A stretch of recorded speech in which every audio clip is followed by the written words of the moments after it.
be here with you right now. Oh, you're somebody that I've just loved and cherished, and I've loved watching your career.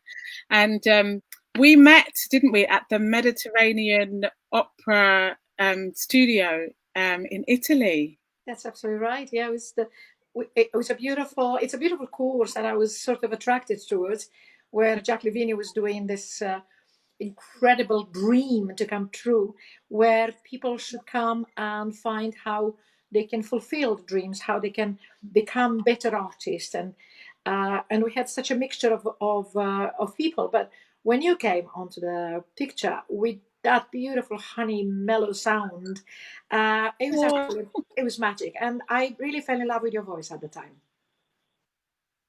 Oh, thank you. Well, I mean, I fell in love with you in general. I mean, you really kind of put me on the right track, and and you gave me some focus. You even gave me a big kick up the bum sometimes to just get my focus. And yeah, well, I think we all need it. We all need it, because we have, as artists, we have such an adrenaline that we bound to make mistakes and to take different paths, and we all need that kind of back into what is our focus and what is our center, and hopefully that focus and center, it's a good one and a spiritual one, and it can give us a kind of feed that we all need. Yes. Okay, so I'm going to start. Hi, everybody. I am Nadine Benjamin. I am the intuitive Verdi soprano. I'm a certified NLP mind coach, and I'm a certified high performance coach. I'm also a healer, and I'm a professional opera singer, singing all over the world, and I love it. And I love connecting, championing, and really celebrating people. And today we have Maestra Nelly Miricioiu. I'm so happy. So Maestra is hailed as a singing actress. Nelly is one of the most versatile artists of our day. Her repertoire extends from Mozart and bel canto to Verdi to Puccini and the verismo to modern Italian opera, Respighi, and taking in French and Russian composers too. As Rodney Milnes wrote in Opera magazine, this extraordinary diva can sing anything and sing it well. I love that. And as I always say, everybody, we are not medical doctors and we're not psychiatrists. So if you need anything in that regard, please go and seek the help needed. We absolutely encourage it, and you have our full blessing. And if you can't do it yourself, please ask someone to give you a helping hand. Okay, so Nelly. Oh, hi everybody. So I would love to find out from you, like, how did you get into singing? I don't want to sound arrogant, but I would say I was chosen. It's been always a kind of a spiritual journey for me. My mom was pregnant. She was reading at the time a book of a biography of Nelly Melba, who used to be one of the greatest singers in the world. So mom was pregnant, reading this book, and she decided in her own mind that I will be a doctor, I will be an opera singer, and my name will be Nelly. And there you are. I'm Nelly, and I am an opera singer. I sang all my life. I was prodigy, and I was at 5 years old. I was on radio. No. At 14, I was on television, and it's always been stage for me. Stage. In some ways, it has fantastic qualities, but in some ways, it was a negative thing, because, like a lot of prodigies actually lose their ways, and crisis hit them. One of the things I was lucky is that my voice did not change at 14 years old, but also I never got spoiled by the fact that I was gifted, because my mom was there always on my footstep to discipline me, plus the communism, of course, coming from a Romanian communist country, and discipline me. And she always said to me, she said, you have a gift from God. I want to see what you do. Wow. Because when a gift comes in your life, comes with a certain responsibility. And I still strongly believe in that. The more gifted you are, the more you have to come up with other goods Yeah. that will supplement. And so for that reason, my mom insisted that I would have an incredible education, which was in languages and piano. I was a pianist. I was a concert pianist in my time, and did not keep my voice until 18, which is believed to be the right age for singing, and I still believe in that. And Mama never allowed me to believe I was anything special. And apart from that, of course, also the communist system that doesn't like to promote people that are special. You don't, in communist believe there is no special. What does it mean? We are all communists, we're equal. So whenever I was invited by the television, for example, when I was 14, and I sang with the great stars in those days, came back to the school, and the teachers were determined to make me understand that I'm absolutely nothing. So one of the things that I remember was that we were always checked at the door if we had the right ribbon or the right socks and the right label of the school and all that. And my hair was naturally curly, but because they were trying to find a reason, they saw my hair being wavy, and they said I put it on rollers, which was not permitted. Oh, wow. And they threw me out of the school for 3 days. Now, the problem in a communist system is that if you have 40 absences, you're missing lessons, then you repeat the whole year.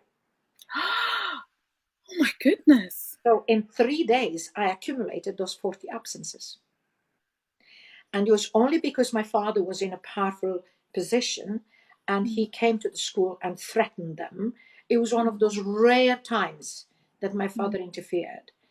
And I escaped from not repeating the whole year. But these were lots of persecutions in my time in order to make me believe that I'm not exceptional. And Nadine, very honest, I never believed I was anything exceptional.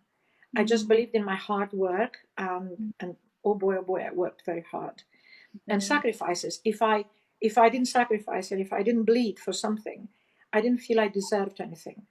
And by and large, I never believed I bled enough. Oh, wow. And that was my curse in a way. It's really amazing, isn't it, that we can be held down in our past in some way, but the world always speaks loudest to lift you up and to make sure that you're seen. You're so right, sweetheart, because I remember many times coming from a show and me crying. And when the critique was favorable and I had success and all that, I kept on saying to Barry's my husband, I kept on saying, thank God they love me, because I don't. Oh, wow. So I think it's sad because it's only now via my fans that I listen to my recordings and I'm thinking, what was wrong with me? Yeah. But then I learned a lot by demanding so much from me. I learned a lot. Yeah. And I'm grateful to that experience. Yeah. So do you think that, yes, you learned a lot, but what was it like having an international career? Like you must have traveled to every stage possible, and every country possible, and you had to always deliver the goods, and what was it like? It's very good what you say. It's just a little separation. Yeah. Having to deliver, it's one thing. Yeah. And being international, it's another thing. Okay. Because for me, being international didn't really have a significance. Yes. Yeah. I wanted to sing, and I wanted to sing whatever, be it in the forest, which I did once, or being on La Scala, or so many times I would say to myself, I was in La Scala and I was talking to the people backstage, and the people that were so amazed of I was singing Lucia of all parts, and I kept on saying to myself, can you imagine? Here has been Callas, here has been Tito Gobbi, here has been Freni, Renato Scotto, etc., etc. I can't have that awareness, because when you go up on stage and you have to deliver, you are alone. Yes. Yes. No one. Yes. No one can help you there. Oh my gosh, Maestro. I remember like even like when I've been at ENO and they come in and they tell you who's coming in. I was like, don't tell me. I'm not interested. I just It need doesn't help. It doesn't help at all. I mean, for me, it's the moment. It's the moment, and it's me in yeah. it. And Yeah. I remember when the critics were comparing me very often with Callas. Mm. And I remember one of the things when somebody said, "Aren't you pleased? You're compared to Callas." Mm. And I said, "Please don't take me wrong. I'm delighted, but I would be more delighted to be Nelly Miricioiu Yeah. Yeah. because I know at the end of the day, Mm. it's me up there. Yeah. The Yeah. fact that the public and critics will start comparing or making, judgments on what they hear now and what they're hearing on recordings at home, that's an after Mm. situation. And Mm. I have to deal with that as well. Yeah. But during the show, it's my show, and I have to do the best I can. And Yeah. that puts a lot of pressure. It does, but I know also that the audience really appreciate when you take them somewhere because you've actually stood in that place of empowerment for yourself, of making sure that you're in that character and you're fully in the story. I mean, I know that they would love and appreciate that. That was always my dream and my desire to Yeah. bring people for those 3 hours in the opera house.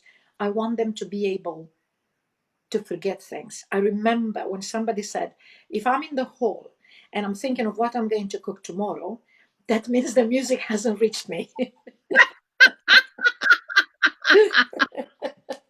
That's a very good one. I love it. I love it. Now, could you? I mean, you've been spending some time as well, like helping people, especially at the Yetta Parker and at the Mediterranean Opera Studio.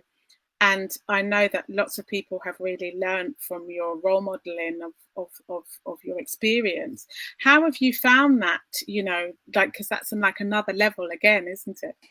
Well, honestly, I always learn from experiences Mm, because I never believe, it's a bit like Barry said, my husband. He mm. said, the older I get, the less I have answers. Yes, And for me, every experience is teaching me something, but it's also asking more questions. yes, yes, yes. So, from that reason, even in Yette Parker or all the master classes that I do all over the world, Yeah, I always learn because I want to learn.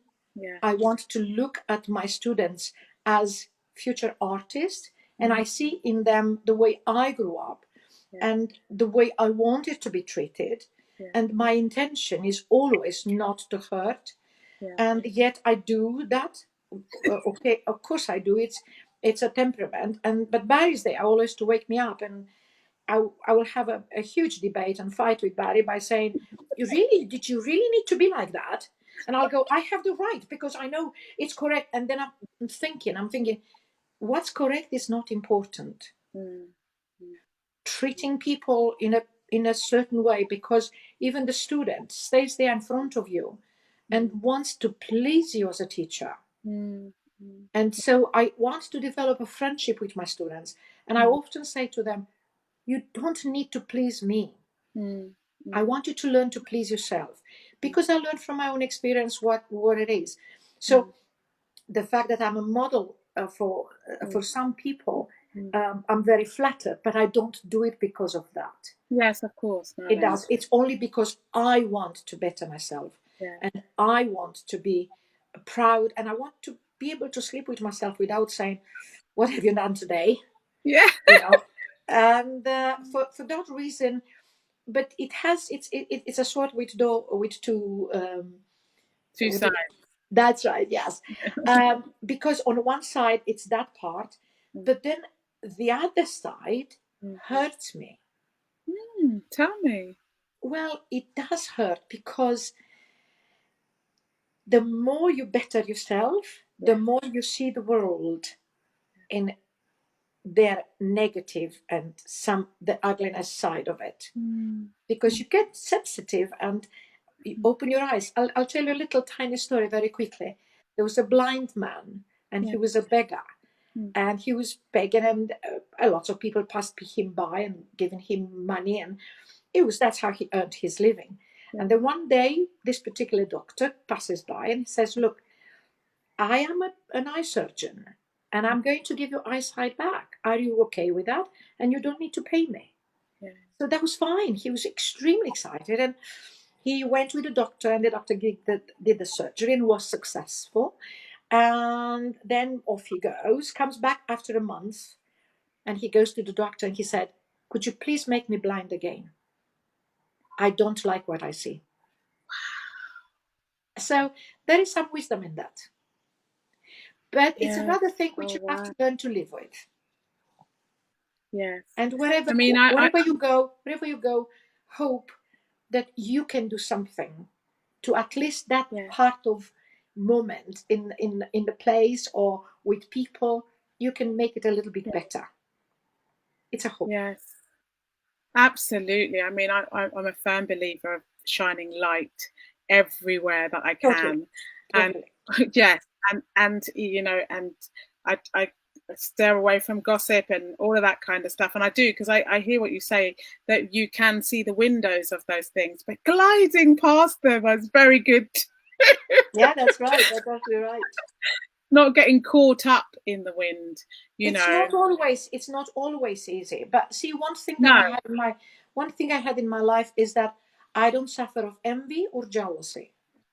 That's something never occurred to me. Because I always believe the world is big enough, or if my husband betrays me, which my first husband did, it's not my problem. I mean, if he wants to go with somebody else, then so be it. Just go. What's the point of me being jealous and forgiving you and keeping you and then suspecting you further? And you learn from that experience and you keep going. And envious, the world is enormous. You know, in my time, I had, when I first came to the West, I was 29, which is quite late, as you know, in terms of West and Korea. You need to really be about 23. It's probably better. And also, I was behind with learning about being an international singer. There is a particular schooling, there is a particular attitude to it. And on my time, I had at least 10 sopranos in my career who were the best.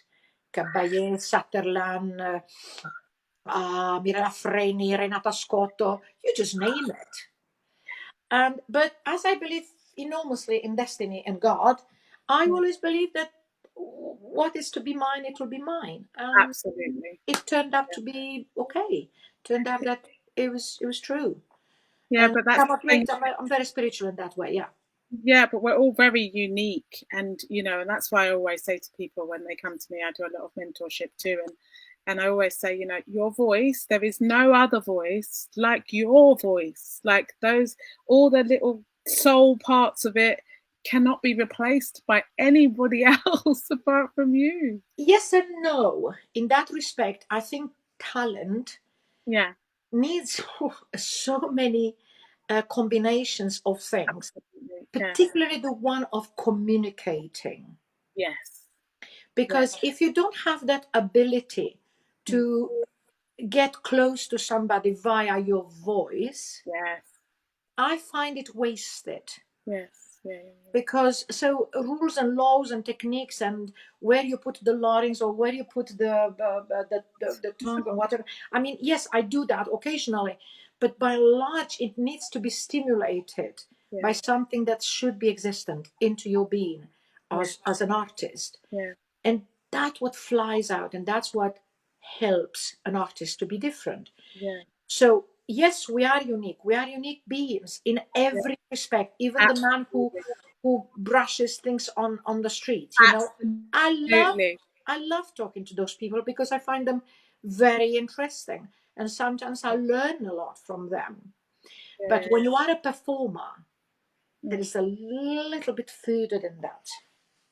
Of course, you know. But but that's the skills, isn't it? That's the skills that goes with the talent. Yeah. You know, and that in itself is a whole other journey. It's another journey.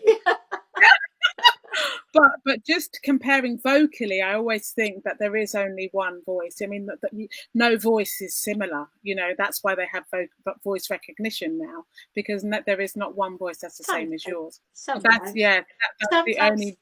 Sometimes you confuse voice. You don't really know. I mean, sometimes I call it. What do they call it? They have a name for it, which is I call it mechanic, generic. They call it generic. So there are some voices that's called generic. Yeah. Oh, wow. You have to come from inside. Yes. If that voice comes from inside, it will definitely say something. Yes. Come on.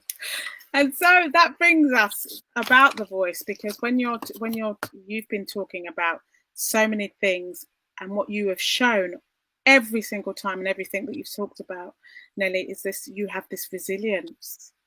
It's this amazing courage and bravery and resilience, and we're talking about getting through challenging times, and I suppose people also need that kind of resilience as well, don't they? Going through all that, I don't know, that force that you have, that I can hear in every story that you tell. It's really amazing. I mean, how would you? Like you, Nadine, I share the passion to music, and also the belief in God or spirituality. You call it God, you call it whatever you want.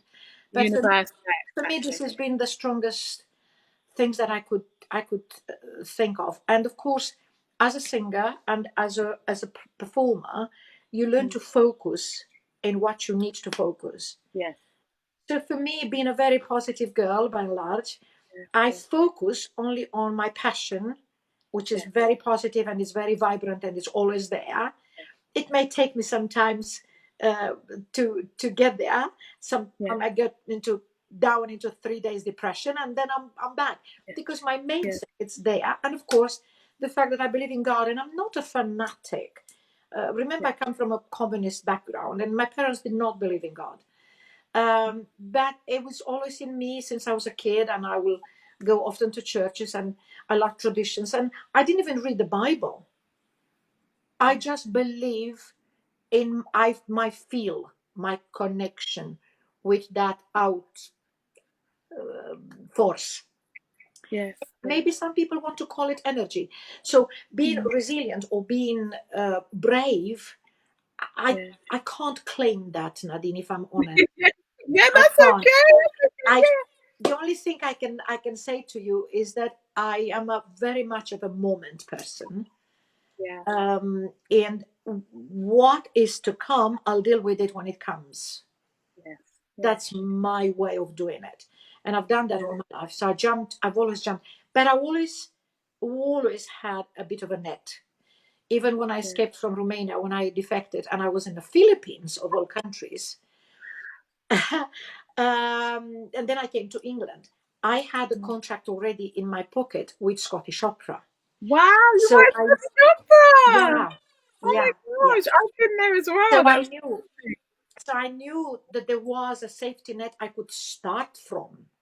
Yes, And then I said to myself, what is after? It's up. I'll deal with it.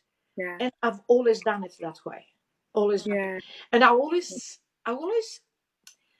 never gave myself a choice. I've always said to myself, I have to do this because there is no other choice. Because it's a question of saying, either I die or I live. And if I live, my duty is to fight until I die. I don't have a choice, do I? I don't. So many times I never treated myself with gloves. So if I had to travel the whole year, which I did in my career, and I was back-to-back performances and back-to-back journeys, I never complained by saying, oh, I live in a suitcase, I live just in hotels, I don't have the same meal, I don't sleep at the same time. I never did that. It never occurred me to have complaints about it. There is always solutions. So if I sleep in a hotel, I will always say to me, thank God I have a roof above it. Absolutely. So that's, to me, that's how you respond to challenges. What I find difficult nowadays, it's the fear that's installed by the media. And that I'm very angry about it, because we don't really have the right informations. They're lying a lot, and then of course we are vulnerable now to all the things that are thrown at us from all sorts of quarters. So of course the end result is that we sit in the house completely paralyzed. That if somebody, we go for a walk and I see people literally going miles apart, and I'm thinking, wait a minute, you don't really need to be that obvious. Make it a kind of a, kind of saying, I care about you, not I saying, I'm scared of you.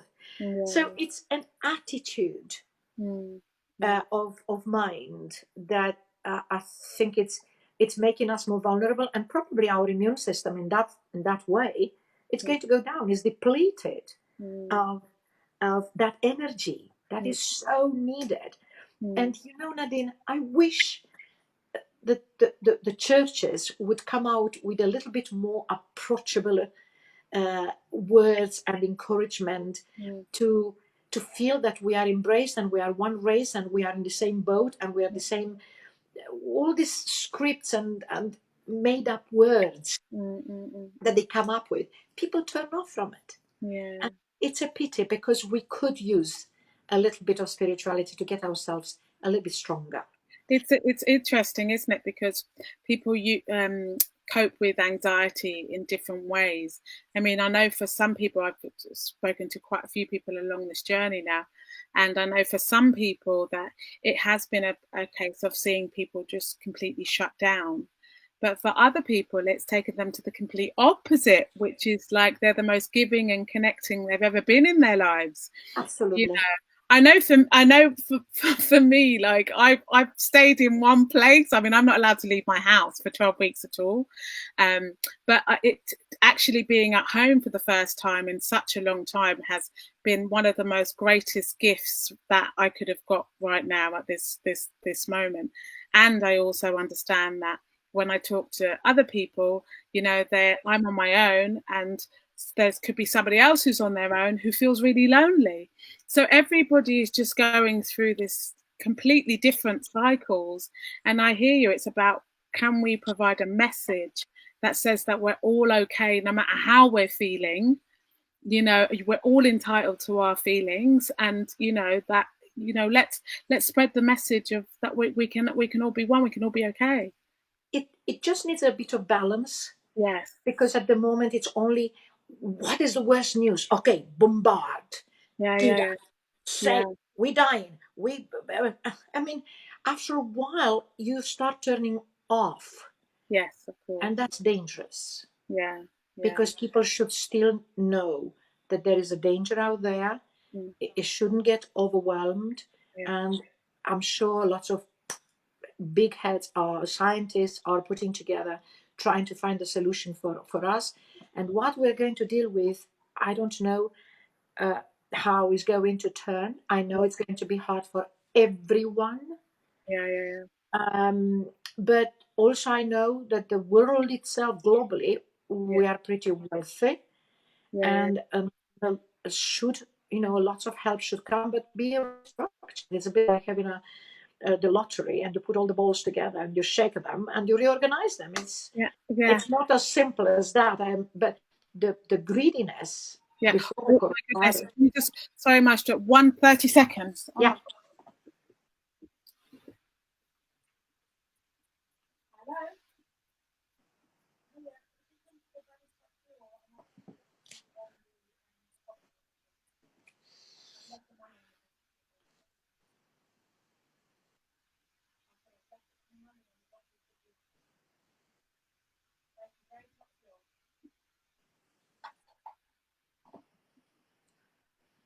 Sorry, that was a delivery. That's all right. That's okay. That happened to one of my guests the other day as well. They had to go and answer the door. I never thought it would be me having to go and answer the door. It happens. That's normal. That's absolutely normal. Oh, but it's been wonderful talking to you. Thank you very much for having me, Nadine. Yeah, and just seeing your great spirituality and your great care, you Thank know. you.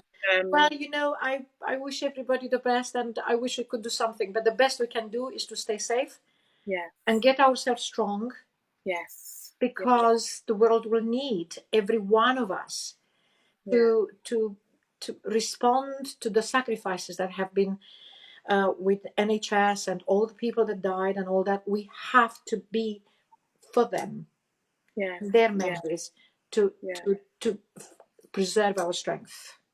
Yes, absolutely. And I know that, you were talking about raising immunity, and I know how we raise immunity is by connecting, making sure we pick up the phone to the Right. people that we, making sure that we're taking all the supplements that we need, having as many positive thoughts as we can. If one is anxious, talking about your anxiety with someone and not just holding it in. There's so many different ways that we can keep that immunity Keep on up. communicating, because what I find is that when you are, see, Boris Johnson was our prime minister.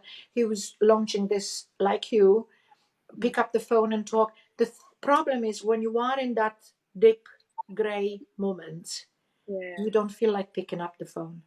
yeah, yeah, So what we need to yeah, move out and to make calls whoever we can, because it's a chain of reactions. yeah, You take absolutely. care of your friend, you heal your friend, then the friend gets a bit more strong, and then the friend will take care of the next one, and hopefully that will be like pass on messages and help. That's the only thing we can do, is to help one another. Yeah, absolutely. Oh, well, Nelly, thank you so much. And Thank really you. appreciate you taking the time to spend with us. You are a true diva with the kindest heart, and I wish you the best. Mwah.